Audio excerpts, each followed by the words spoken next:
जो जो शेतकरी सामान्य माणसाच्या आळवईन त्याची बच्चूकडून कधीच गाय केलेली. मी निवडणूक झाल्यानंतर मी विधानसभा निवडून आल्यानंतर तहसीलमध्ये गेलो. एक म्हातारी बसली होती. 11 वाजतापासून आली, 4 वाजेपर्यंत कामच झालं नाही. राशन कार्डातले फक्त नाव कमी करायचं होतं. 4 तास गेले, काम झालं नाही. मी तहसीलदाराला विचारलं, मी आमदार आहे आणि 4 तासापासून काम होत नाही, मग माझ्या आमदारकीला अर्थ काय? मीटिंग घेतली, सगळे अधिकारी बोलावले 48 आहे तहसीलवरचे, आणि त्यांना सांगितलं 15 दिवसानं आपल्याला गावात घेऊन जायचं आहे सगळं कार्यालय. ट्रक सांगितले मोठे, त्याच्यात कार्यालय भरले, अधिकारी त्याच्यातच भरला, मी पण त्याच्यात गेलो. 48 ट्रक भरून गावात घुसलो. 15 दिवस गावातून निघालोच नाही, प्रत्येक गावात फिरलोय.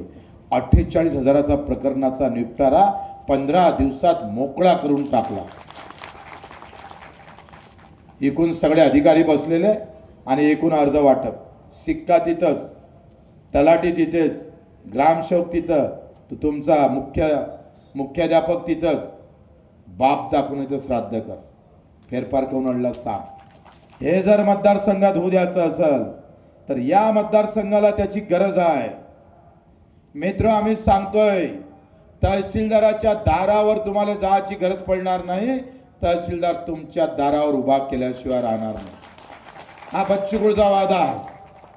आणि आम्ही आंडूपांडू थोडे आहोत, आम्ही बिलकुल छत्रपतीचे मावळे आहोत. मित्र, जे रयतेचं राज्य निर्माण केलं छत्रपतीनं, रयतेशिवाय दुसरं डोक्यात नाही, माणसांशिवाय दुसरं आमच्या डोक्यात नाही.